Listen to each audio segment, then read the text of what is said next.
வணக்கம். வணக்கம். நம்ம சேனல்ல எங்க முருகப்பெருமாள் அப்படின்னு தேடுறாங்க. தெரியலையே. அவ்வளவு ஃபேன்ஸ் இருக்காங்க. கூட்டம் நிறைய வருது. அதாவது சும்மா சொல்லக்கூடாது. பழைய சேனல்ல நான் நிறைய சேனல்கள்ல பேட்டி கொடுத்துருக்கேன். பேட்டி கொடுத்த சேனல்காரங்கெல்லாம் இப்ப திருப்பி நம்ம போடுற கண்டென்ட்டுக்கு திருப்பி அவங்க பதில் பேட்டி எடுக்க மாட்டேங்கிறாங்க. அப்ப அவங்க அந்த சேனல்ல திருப்பி வைரல் ஆகுது. அதுல ஒருத்தர் சொல்றாரு, நடப்பதை நடக்க போவதை சொல்லும்னு பேர் சொன்னாலே சொல்லிடுவீங்களா? அந்த நம்ம வாக்கு எடுப்போம் இல்லையா, ஒரு 3 நம்பர் சொன்னா வாக்கு எடுக்கிறது. அது மனிதனா பிறந்த ஒவ்வொருத்தங்ககிட்டையும் ஒவ்வொரு அறிவு சார்ந்த விஷயம் இருக்கும். இப்போ நம்ம பல்பை கண்டுபிடிச்சது எடிசனா, அந்த மாதிரி ஒவ்வொரு விஷயத்துக்கும் ஒவ்வொரு டேலண்டட். இப்போ மனிதன் ஒவ்வொருத்தங்கிட்டையும் நிறைய கொட்டி கிடக்குது. ஒவ்வொருத்தங்கள் ஒவ்வொரு கருத்தை சொல்லுவாங்க. நானே நிறைய பேர் நல்ல கருத்து சொன்னா அதுல நமக்கு என்ன கிடைக்கும் அப்படின்ற மாதிரி எடுத்துக்கிட்டு தான் இருக்கேன். அதனால நிறைய சேனல், இப்போ அதிசய மனிதர்னு டைப் பண்ணாலே என்னுடைய நிறைய வீடியோஸ் வந்துடும். உங்க சேனல் முதற்கொண்டு வந்துடும். அதிசய மனிதர், முருகப்பெருமாள் இப்படி டைப் பண்ணா முருகர் படமும் வருது, நம்ம படமும் வருது. சந்தோஷம், அவரோட ஆசீர்வாதம் கிடைக்குது. அப்படி நாளைக்கு தமிழ் வருஷ பிறப்பு சித்திரை, நீங்க எப்படி பாக்குறீங்க? நான் கொண்டாடிட்டேன். அதாவது தமிழ் வருஷ பிறப்புன்னு சொல்லும்போது சந்தோஷம் தான். தமிழ் அப்படிங்கும்போது தமிழால் உருவாக்கப்பட்டதான் பிற மொழிகளும் பிற விஷயங்கள் அத்தனையுமே தமிழ்ல இருந்து தான் உருவாச்சு. அப்படின்னா கல் தோன்றே மண் தோன்றா மூத்த குடி முதல் குடி தமிழ் குடி அப்படின்னு சொல்லுவாங்க. சிந்து சமவெளி வரைக்கும் பரவி இருந்தது தமிழ் மக்கள் அப்படின்னு சொல்லுவாங்க. நம்ம முன்னோர்களை வச்சுதான் நம்ம எப்பவுமே பார்ப்போம். நம்ம தாத்தா பாட்டி படிக்கல, நம்ம அப்பா அம்மா படிக்கல, ஆனா பல நூற்றாண்டுகளுக்கு முன்னாடியே ஜோதிடம் உருவாயிருக்கு. நீங்க இன்னைக்கு சேட்டலைட் மூலமா 24 மணி நேரம், எத்தனை மணி நேரம், என்ன பிளானட் இருக்கு, இதுக்கு அப்புறம் நிறைய பிளானட்ஸ் இருக்குன்னு நிறைய சயின்டிஃபிக்கா நிரூபிச்சுக்கிட்டே இருக்கீங்க. ஆனா இந்த விஞ்ஞானம் வர்றதுக்கு முன்னாடியே நம்ம சித்தர்கள் பெருமக்கள், சித்தம்னா என்னது, பல நூற்றாண்டு கணக்கு வருஷத்துக்கு முன்னாடியே சித்தர்கள்லாம் எப்படி 24 மணி நேரம் நிரூபிச்சாங்க. பூமியினுடைய சுற்றளவை எப்படி கணிச்சாங்க, பூமியினுடைய வேகத்தை எப்படி கணிச்சாங்க, மற்ற கோள்களினுடைய வேகத்தை எப்படி கணிச்சாங்க, இந்த கிரகங்களால் நமக்கு எப்படி நன்மை தீமை வரும்னு எப்படி கணிச்சாங்க. அதே மாதிரி உங்களுக்கு இந்த மூலிகை கசக்கும், இந்த மூலிகை இனிக்கும், இது விஷம், இது நல்லது, இது விஷச்சந்து, இது நல்ல மிருகம், இதை வீடுகளில் வளர்க்கலாம், இதை காடுகளில் இருக்கும்போது பயப்படணும், இதனுடைய குணம் மாறாது. இப்படி எல்லா விஷயத்தையும் அனுபவபூர்வமா இப்போ நடப்பதை, அதாவது மனிதன் தோன்றி பல ஆயிரம் நூற்றாண்டுகள் ஆயிடுச்சு இல்லையா. அப்போ அப்படி இருந்த காலங்களில் இருந்த ஓலைச்சுவடிகள்ல எல்லாம் பார்த்தீங்கன்னா நிறைய வைத்திய குறிப்புகள் இருந்தாலும், இன்னைக்கு நாடு விட்டு நாடு போன போதி தர்மர், அதாவது 7ஆம் அறிவுன்னு ஒரு படத்துல போதி தர்மருங்கிறவர் நாடு விட்டு நாடு போய் அம்மைங்கிற நோயை குணப்படுத்த முடியாதவங்களுக்கு குணப்படுத்தியும், அந்த நோயை குணப்படுத்துறதுனால அவரை இறைவனா இன்னைக்கும் வணங்குறான். அறிவுல நம்பர் 1, கண்டுபிடிப்புல அவன் தான் நம்பர் 1, மக்கள் தொகையில நம்பர் 1. சீனாவில் பார்த்தீங்கன்னா நிறைய மரப்பலகைகள்லையும் நிறைய வித்தியாசமான பொருள்கள்லையுமா இருக்கும். வீடுகள்ல நிறைய மரப்பலகை சம்பந்தப்பட்டு இருக்கும். நம்ம தாங்க அவ்வளோத்தையும் ஓலை வீட்டை ஓட்டு வீடு ஆக்கணும், ஓட்டு வீட்டை மாடி வீடு ஆக்கணும், மாடி வீட்டை அப்பார்ட்மெண்ட் ஆக்கணும். அப்பார்ட்மெண்ட்ல ஒரு வேலும் வாழ முடியாது, செத்தா ஒன்னாதான் சாவோன்னு வாழ்றோம். நம்ம முன்னோர்கள் காலத்தை கணிச்சதுன்னா, எங்க தாத்தா காலத்திலேயே எங்க அப்பா, நான் சின்ன பையனா இருக்கும் போதே குளத்துல குளிச்சிருக்கேன், கிணத்துல குளிச்சிருக்கேன். அப்போ தோட்டத்துல வயல்காட்டுல வேலை செய்யும் போது சூரியன் அப்படி மேல பார்த்துட்டே சொல்லிடுவாங்க, டே மணி 9 ஆச்சு, எல்லாம் சாப்பிட்டுட்டோம் அப்படிம்பாங்க. உச்சி வந்துருச்சு அப்படின்னு சொல்லுவாங்க. அதாவது சூரியனுடைய உதயத்தை வச்சுதான் விடியற் காலை, உச்சி அதையத்தான் மதியம், சாயந்தரம், அதாவது சூரியன் மறையும்ங்கிறது தான் சாயங்காலம். அப்ப அந்த வார்த்தை எப்படி வருது பாருங்க, சூரிய உதயம் விடியற் காலை. அப்போ பொழுது விடிஞ்சிருச்சு, பொழுது போயிடுச்சு, எல்லாமே சூரியனை மையப்படுத்தி. அப்ப ஜோதிடமும் சூரியனை மையப்படுத்தி தான் போடுறான். அது ஒரு சூரியனை சுத்தி தான் ஒரு நீள்வட்ட பாதையில எல்லாம் சுத்தி வருது அப்படி. அப்ப அந்த சூரியனுடைய வேகத்தையும் கணிச்சிருக்கான். எல்லா கிரகங்களும் தன்னைத்தானே சுத்துது அப்படின்னா சூரியன் சுத்துற வேகத்தையும் கணிச்சிருக்கு. அதே மாதிரி பூமி சுத்துறதையும் கவனிக்கிறான். இப்படி எல்லா பிளானட்டும் சுத்துறதுலையும் சூரியனுடைய நகர்வையும் மற்ற பிளானட்ஸினுடைய நகர்வையும் சொல்லியிருப்பான், டைமிங்கை சொல்லியிருக்க மாட்டான். ஆனா பூமிங்கிறதுல உயிர் உருவாகுது. இப்போ உயிர் தான் லக்னம் அப்படிமா. ஜாதகத்துல மேஷ லக்னம் அப்படின்னா லக்னம் தான் உயிர். அது பூமியில தான் ஒரு உயிர். இதுக்கு உதாரணம் என்ன சொல்லலாம் அப்படின்னா, அந்த சிவன் பாடல்ல வானாய் மனாய்ங்கிறத, இந்த ஓரறிவு அப்படின்னு சொன்னா என்ன, ஜீவராசிகள்லாம் மரம், அதாவது புல்லு பூண்டு செடி கொடி எல்லாமே ஓரறிவு ஜீவராசி. 2 அறிவு ஜீவராசி அப்படின்னு நம்ம எதை சொல்லுவோம் அப்படின்னு சொன்னா, நீர்வாழ் உயிரினங்கள் எல்லாமே ஈரறிவு ஜீவராசி. மூன்றறிவு ஜீவராசி அப்படின்னு சொன்னீங்கன்னா எறும்பு, நத்தை, கரை, அந்த மாதிரி நிலத்தில் ஊர்ந்து செல்லக்கூடிய ஊர்வன இவையெல்லாம் மூன்றறிவு ஜீவராசி. இப்போ நாலறிவு ஜீவராசி அப்படின்னு சொன்னீங்கன்னா, நாலறிவு ஜீவராசிங்கிறது வந்து உங்களுக்கு பறவை இனங்கள், அதாவது இதுல இருந்து இந்த பறக்கக்கூடிய பறவை இனங்களை நான்கறிவு ஜீவராசி. இப்போ ஐந்தறிவு ஜீவராசி நடக்கக்கூடிய கால்நடைகள் ஐந்தறிவு ஜீவராசி. அந்த இப்போ குரங்கே பார்த்தீங்கன்னா தாவும், அதுல இருந்து பரிணாம வளர்ச்சி நமக்கு 6 அறிவு. அப்போ மனிதன் அத்தனையும் உணரக்கூடிய மனிதன் 6 அறிவு. அப்போ மனிதனா மாறும்போது என்ன சொல்லிடுறாங்கன்னா முதல் கொடி முருகன்கிற. அப்போ வந்து பெருமாளுக்கு பிள்ளை இல்லை அப்படின்னு சொல்லுவாங்க. பெருமாள்னா நம்ம உடம்புல எடுத்துக்குவோமே, மூளை வந்து நமக்கு பெருமாள், புதன், புத்தி. அதே மாதிரி உங்களுக்கு நம்ம உடம்புல நரம்பு, கண்ணு, இஎன்டி ப்ராப்ளம், இது இஎன்டி எல்லாமே கண்ணு, காது, மூக்கு எல்லாமே நுகர்வு சக்தி, பார்க்கை சக்தி, கேட்க, இது எல்லாமே மூளைக்கு போய் சேரும். அந்த மூளை இயக்கக்கூடியது அறிவு. அந்த அறிவுங்கிறது தான் 6 அறிவு தான் முருகன். அதனாலதான் அவன் அழகு. அப்ப அறிவுங்கிறத வச்சுதான் தமிழ் அப்படிங்கிறது மொழி உருவாச்சு. அறிவை வச்சுதான் இந்த பிரபஞ்சத்தையே வந்து நன்மை தீமையை நம்ம அறிகிறோம். அப்ப முருகன் இல்லாத இடம்னா ஒவ்வொரு உயிரினங்களிலும் இருக்கு. ஓரறிவுல இருந்து அந்த அறிவு, அதுல பரிணாம வளர்ச்சிங்கிறது முருகன் என்கிறது முழு வடிவம்ங்கிற. அறிவின் முழு வடிவம் தமிழ் என்பது அறிவின் களஞ்சியம் அப்படின்னு. அப்ப அந்த அறிவு மூலமா கண்டறிந்தது பூமி தன்னைத்தானே சுற்றி கொள்கிற ஒரு நேரம் 24 மணி நேரம். பூமி தன்னைத்தானே சுற்றி கொள்கிற நேரம் 24 மணி நேரம். அதை தான் ஒரு நாள் அப்படின்னு சொன்னாங்க. இப்ப அந்த சூரியன் ஜாதக கட்டத்துல பாத்தீங்கன்னா 12 கட்டத்துக்கும் 12 மாசம் வச்சிருக்கோம். அப்போ ஒரு நாளைக்கு பொழுது புகழ்ந்து வர்றதுக்கு 24 மணி நேரம். அதைத்தான் இன்னைக்கு சேட்டலைட் மூலமா என்ன கண்டுபிடிச்சிட்டாங்கன்னா, பல 100 வருஷமா பல மில்லி செகண்ட் வேகமா சுத்துது. இப்போ ஒரு வண்டி வந்து ஒரு 80 கிலோமீட்டர்ல போயிட்டு இருக்கு ஒரு பஸ். இப்போ 100 கிலோமீட்டர்ல போனா நம்ம போய் சேர வேண்டிய இடம் சீக்கிரம் போவோமா லேட்டா போவோமா? அப்போ வேகமா சுத்துது, 24 மணி நேரம் இல்லை அப்படின்னு சொல்லும் போது, அப்போ சூரியன் ஒரு கட்டத்தை ஃபுல்லா 12 மாசம் சுத்தி வர்றதுக்கு 1 வருஷம் ஆயிடும். அதுலயே லக்னம் சொல்லிடுறான். லக்னம் 2 மணி நேரத்துல மாறிடும். ஒவ்வொரு லக்னத்துக்குள்ளேயும் 9 பாதம் இருக்கு. வித்தின் ஒரு பாதம் 10 to 12 நிமிஷத்துல மாறிடுது. உங்களுக்கு ராசி அப்படின்னா சந்திரன் தன்னைத்தானே சுற்றி கொள்கிற நேரம் 27 நாள். அது 27 நாள். அதோடு சேர்ந்து பூமியை சுற்றி வரும் நாளும் 27 நாள். பூமியோடு சேர்ந்து சூரியனை சுற்றி வரும் நாள் தான் 1 வருஷம். அப்போ நியூட்ரல் கிரகம்ங்கிறதே சந்திரன் தான். முத்தொழிலையும் செய்யக்கூடியது சந்திரன். ஆனா நாம சந்திரனை தான் நிலையற்றதும்போ. இப்ப சந்திரனை நம்ம எதை சொல்லுவோம்னா, இந்த உடல் நிலையற்றது. சந்திரனால் வரக்கூடிய அறிவு, எண்ணம் நிலையற்றது. சந்திரனால் வரக்கூடிய எண்ண அலைகள் நிலையற்றது. இந்த பிரபஞ்சம்ங்கிறது சந்திரனால் உருவாக்கப்பட்ட உருவங்கள். இந்த உருவங்கள் நிலையற்றது. இந்த ஓரறிவுன்னு சொன்னேன்ல, இது கருப்பசாமின்னு ஒரு தெய்வத்தை நம்ம கும்பிடுவோம். ராமர் கதையை நம்ம ஏற்கனவே பேசியிருக்கோம். இந்த கருப்பசாமிங்கிறது வந்து சீதா தேவி அழுத உடனே முனிவர் தவத்தில் இருக்கும்போதே குழந்தைய தூக்கிட்டு போயிடுவாங்க இடையில வந்து. அப்போ அவர் ஒரு தர்ப்பை பிள்ளைல ஒரு குழந்தைய உருவாக்கிடுவார். அப்படின்னா என்ன அர்த்தம்? ஓரறிவுல இருந்து மனிதனா 6 அறிவா உருவாயிட்டான்னு அவர் சொல்றாரு. சுருக்கமா, உனக்கு கண்மூடித்தனமான பக்தி, அதை கொஞ்சம் ஆராயணும். ஓரறிவுல இருந்து மனிதன் உருவாயிட்டான். அதுக்கப்புறம் தூய நெருப்புல அவர் எரிஞ்சிடுறாரு, சாம்பல் ஆயிடுறாரு. அப்புறம் அந்த சாம்பலை தொளிக்கும் போது அவர் கருப்பனா எந்திக்கிறார்.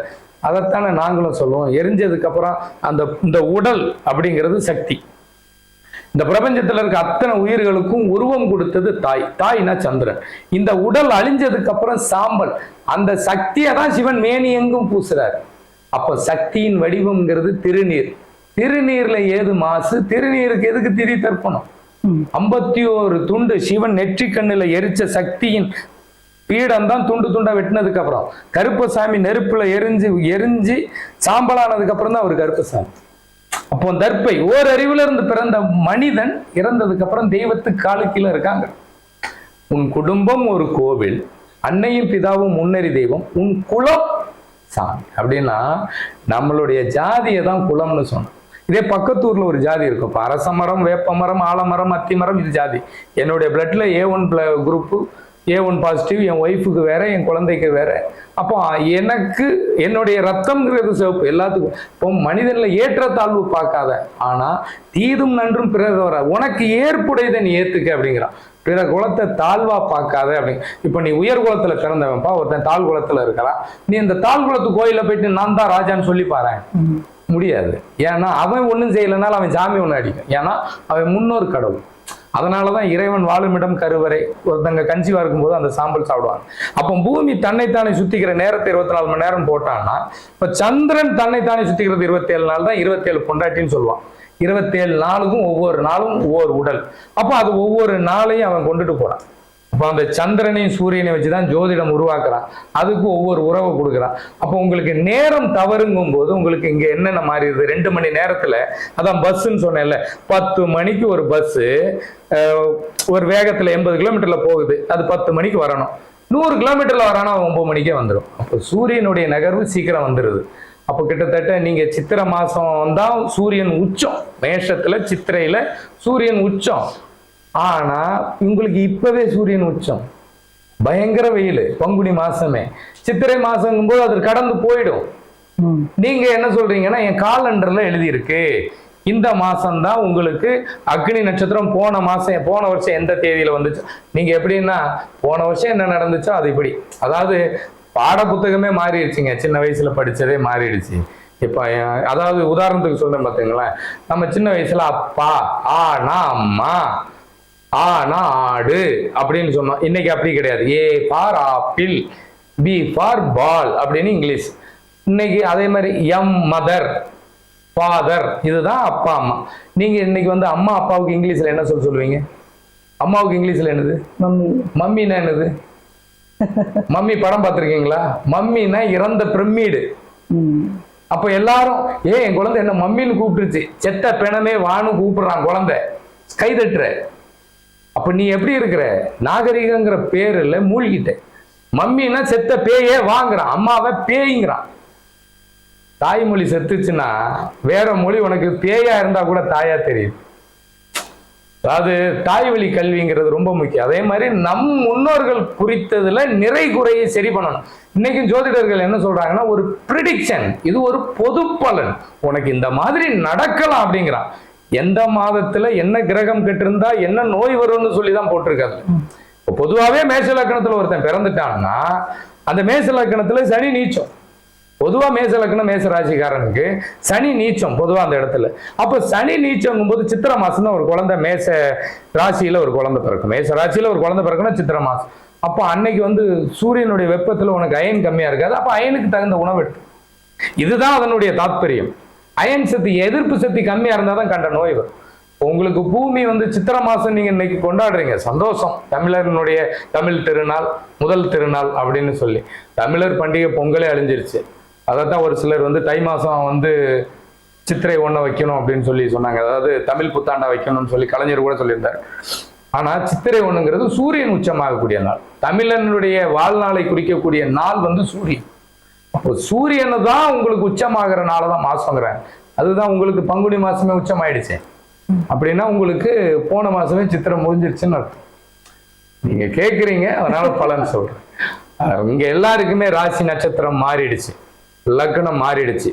உங்கள் சாதகம் பழிக்குமானா சத்தியமா பழிக்காது. இங்க உங்களுக்கு பலன் கிடைக்குமானா கிடைக்காது. நீ அரசியல்வாதியா இருந்தாலுமே பெரிய பெரிய மகான்களுக்கு சொல்றாங்க, அவர் வந்து ஆட்சி பெறுவார் அப்படின்னு. அவர் வர்றதுக்கு முன்னாடி ஏன் அவர் வருவார்னு சொல்லலை? அண்ணாமலை போலீஸா இருக்கும்போது அரசியல் வருவார்னு யாரு சொன்னீங்க? ஒருத்தரும் சொல்லலை. நரேந்திர மோடி முதல்வராக இருக்கும்போது அவர் வருவார்னு யாரும் சொல்லலை. அம்மா ஜெயலலிதா அம்மா உடம்பு சரியில்லாம படுத்து இறப்பாங்கன்னு யாரும் சொல்லலை. யாருமே நடந்ததுக்கு அப்புறம் இந்த கிரகத்தினால இது வந்துச்சுன்னு நீங்க உங்க பேரை பரப்பிக்கிறீங்க. இங்க ரியலா யாரும் சொல்லலை. அதுக்கு ஒரு காரணம் தேடிக்கிறீங்க, உங்க வாழ்வாதாரத்துக்கு ஒரு வழியை தேடிக்கிறீங்க. இதுதான் உண்மை. இங்க நிரந்தரமான ஒரு பிரச்சனை அப்படின்னு சொன்னா உங்களுக்கு உங்க பூர்வீகத்துக்கு சம்பந்தப்பட்ட கோயில் தான் உண்மையிலேயே பலன் அளிக்கும். உங்களுக்கு நேரத்தின் அடிப்படை இங்க 100% மாறிடுச்சு. இது விஞ்ஞான பூர்வமா உண்மை. அதாவது இஸ்ரோங்கிறது சேட்டலைட் அனுப்பி இன்னைக்கு அதை நிரூபிச்சுட்டான். சந்திராயனுக்கு விண்கலம் அனுப்புறான். நீ இன்னைக்கும் பாக்குற சந்திரன்ல நீர் இருக்கான்னு. ஆனா இங்க நீரை காசு கொடுத்து வாங்குற இடத்துல நம்ம இருக்கோம். இங்கேயே இவ்வளவு காசு கொடுக்குறமே, சந்திரன்ல நீர் இருந்தா மட்டும் சும்மா தரவா போறான்? ஒண்ணும் கிடையாது. உன்னுடைய அறியாமை அவன் திருடிட்டே தான் இருப்பான். நீ திருப்பி கேள்வி கேட்க வேண்டாம். உன்னை நீ மாத்திக்க. நீ உனக்கு உன் ஜாதகம் சரியா, உன்னுடைய பெயருக்கு அந்த லக்னம் கரெக்டா பொருந்தும். இன்னைக்கு ஒருத்தங்க வந்திருந்தாங்க, மிகப்பெரிய மருத்துவர், அப்பா மருத்துவர், அம்மா மருத்துவர், தாத்தா மருத்துவர், பாட்டி மருத்துவர், பையன் மிகப்பெரிய ட்ரக் அடிக்டட் மருத்துவர். இப்போ இந்த மருத்துவர் யாருக்கு வைத்தியம் பார்க்க போறாரு? இவருக்கே வைத்தியம் பார்க்க. மருத்துவங்கிறது ரசாயனம் தானே. அதாவது இயற்கையினுடைய சூரியன் நம்மளுடைய பூமியினுடைய வேகம் அதிகமானதுனால மற்ற பிளானட் ஆர்டர் வைஸா தான் சுத்துது. அப்போ பூமிங்கும் போது உனக்கு நேரம் மாறிடும். அப்ப நம்மளுடைய சுழற்சி வேகமா இருக்கு. அன்றைக்கு இருந்த அறிவுக்கும் இன்னைக்கு இருக்கிற அறிவுக்கும் வேகம் இருக்கா இல்லையா? அத மாதிரிதான். அப்போ மாற்றம் ஒன்றே மாறாது. அப்போ உன்னுடைய ஜாதகத்துல உன்னுடைய ராசி, நட்சத்திரம், லக்னத்தை நீ மாற்றி பாரு. இல்லைன்னா என்கிட்ட கேளு, நான் எனக்கு தெரிஞ்சதை சொல்றேன். அதாவது எனக்கு தெரிஞ்சு வேகமா போகுதுன்னா ஒரு ஸ்டெப் ஏற்கனவே சொல்லியிருக்கேன். அப்போ சித்திரை மாசத்துல சூரியன் உச்சம்னா வைகாசி மாசம் ஓரளவுக்கு ஊம வெயில் அடிக்கும். நல்லா பாருங்க, இந்த சித்திரை மாசம் தான் ஊம வெயில் அடிக்கும். பங்குனி மாசம் வச்சு செஞ்சாச்சு, செம்ம வெயில், வெளியில போங்கலாம். எங்க வீட்டுல எல்லாம் தண்ணியை தொட முடியல, கொதிக்குது. இப்போ உங்களுக்கு சூரியன் உச்சமாயிடுச்சு. ஆனா காலண்டர்ல இதுக்கப்புறம் தான் அக்னி போடுவான். எனக்கு ஒரு ஆராய்ச்சி குழு அனுப்பியிருக்காங்க, நான் எவிடன்ஸோட தான் பேசுறேன். ஒரு ஆராய்ச்சி குழு அனுப்பிச்சிருக்காங்க, பங்குனியில சூரியன் உச்சம் ஆயிடுச்சு அப்படின்னு, மீனத்திலேயே. அப்போ சூரியன் எங்க உச்சமாகுதோ அதை தான் தலைமை பீடம்னு சொல்றான். எதை? சூரியன் உச்சமாகக்கூடிய இடம் தான் டெல்லி, உங்களுக்கு தலைமை பீடம். அப்போ உங்களுக்கு மீனத்தில் உச்சமாகிறதுனாலதான் இன்னைக்கு நம்மளை ஆள்வது தலைமையா வெளிநாடு தான், மருத்துவம் தான். அப்போ நமக்கு 12ஆம் வீடு தான் நம்மளை ஆளுது, சினிமா துறை, பொழுதுபோக்கு துறை. அப்போ சூரியன் உச்சமாகும் இடம் மீனம் தான். இயற்கை ரீதியாகவும் சரி, நம்மளுடைய இயல்பு ரீதியாகவும் சூரியன் மீனத்திலே உச்சம் ஆயிடுது. அப்போ உனக்கு சித்திரை மாசம் வர்றதுக்கு முன்னாடியே சூரியன் உச்சம் ஆயிடுது. ஆனா சித்திரைக்கு எப்பவும் போல மேஷத்துக்கு அவர் வருவாரு, அவருடைய பலம் குறைவா தான் இருக்கும். அப்ப சித்திரை மாசம் தமிழ் மாசம் நீ கொண்டாடு, தப்பு இல்லை. ஆனா உன்னுடைய ஜாதகத்தை நீ அதை நம்பி சித்திரை மாசத்துக்கு பலன் சொல்லாத. சித்திரை மாசம் வரும்போது அவர் பக்கத்து வீட்டுக்கு போயிடுவாரு, ரிஷபத்துக்கு போயிடுவார்.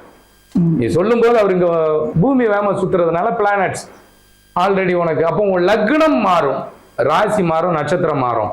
உன்னுடைய பலன் கிட்டத்தட்ட தசா புத்தி இந்த மாதிரி பார்க்கும்போது ஒரு வருஷ பலன் மாறிடும். ராசி நட்சத்திரம் மாறும்போது கிட்டத்தட்ட போன வருஷம் இன்னைக்கு ஒருத்தன் பலன் சொல்றான் அப்படின்னா, நான் இன்னைக்கு பலன் எப்படி பார்ப்பேன்? இன்னைக்கு டேட்டுக்கு போன வருஷத்து டேட்டை போட்டு பார்ப்பேன். இன்னைக்கு டேட்டை போட்டுருவேன். இன்னைக்கு நாளைக்கு சித்திரை 1ன்னு வச்சுக்கோங்களேன். இந்த சித்திரை 1க்கு 2023 போடும். 24 இல்லையா? அப்ப இங்கிலீஷ் டேட் தானே அதிகமா ஃபாலோ பண்றோம். 2023 இன்னைக்கு டேட் போடும்போது எனக்கு உண்டான கிரக பயிற்சி பலன் கேட்டாங்க. ஏன்னா ஒரு வருஷம் பலன் வித்தியாசப்படுது உங்களுக்கு. அப்போ உங்களுக்கு ஆர்டர் வைஸா மாறிக்கிட்டே இருக்கு. அதை சரி பண்ணி ஒவ்வொருத்தன் ஜாதகத்திலையும் மாத்தி பார்த்தா தான் பலன் அளிக்கும். சித்திரை மாசம் அப்படிங்கிறதுனால தமிழ் புத்தாண்டு, அது எல்லாருக்கும் வாழ்த்துக்கள். நான் உங்க ஜாதகத்தை தயவு செய்து ராசி நட்சத்திரம் இதுதான் கண்மூடித்தனமா நம்பாதீங்க. ராசி நட்சத்திரம் லக்னம் மாறும். அப்பதான் உங்கள் உறவுகள், உங்க உடல் உறுப்புகளுக்கு சம்பந்தப்பட்ட பிரச்சனைகளுக்கு தெளிவான விளக்கம் கிடைக்கும். இல்லைன்னா வாழ்க்கை பூரா எனக்கு பல ஜோசியர், எனக்கு வர்றவங்க எல்லாம் சொல்றாங்க, நான் பல ஜோசியர்கிட்ட பார்த்துட்டேன், பல பரிகாரம் பண்ணிட்டேன், எதுவும் நடக்கல. எதுவும் சத்தியமா நடக்காது. இன்றைய ஜோதிடம் பலிக்காது.